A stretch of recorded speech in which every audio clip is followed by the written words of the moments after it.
मुख्यमंत्री देवेंद्र फडणवीस यांनी ड्रग्ज प्रकरणात दोषी आढळलेल्या पोलीस अधिकाऱ्यांना निलंबित करण्याची दिली चेतावणी. मुक्ताईनगरमधील महाशिवरात्र उत्सव दरम्यान केंद्रीय मंत्री रक्षा खडसे यांच्या मुलीची आणि इतर मुलींची काही तरुणांनी काढली छेडछाड. एक आरोपी अटकेत, इतर 6 आरोपींचा शोध सुरू. बीडमधील सरपंच देशमुख यांच्या हत्ये प्रकरणातील जलद न्यायालयात सुनावणी करण्याचे मुख्यमंत्री फडणवीस यांनी केले जाहीर.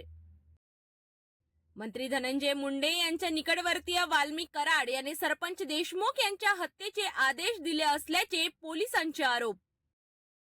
केंद्रीय मंत्री रक्षा खडसे यांच्या मुलीच्या छेडछाड प्रकरणी राज्य महिला आयोगाची दखल, पोलिसांना निर्देश.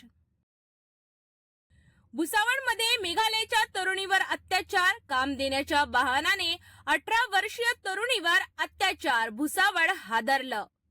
कारंजा लाड तालुक्यातील बेंबडा गावात शेतकऱ्याच्या आत्महत्येची घटना. कर्जाच्या दबावामुळे शेतकऱ्याने घेतला टोकाचा निर्णय, कुटुंबावर मात्र कर्जाचा प्रचंड तणाव. नांदेडच्या माळझरा गावात अमानवीय कृत्य, आईच्या ममतेला काळिंबा फासणारी घटना. जन्मदात्या आईनेच जिवंत नवजात बालिकेला फेकले शेतात. पुण्यातील एका कॉलेजच्या विद्यार्थिनीच्या आत्महत्येप्रकरणी दोघांना अटक, मानसिक छळाचा आरोप. धुळे जिल्ह्यातील एका गावात दंगल प्रकरणी 10 जणांविरुद्ध गुन्हा दाखल, परिस्थिती नियंत्रणात.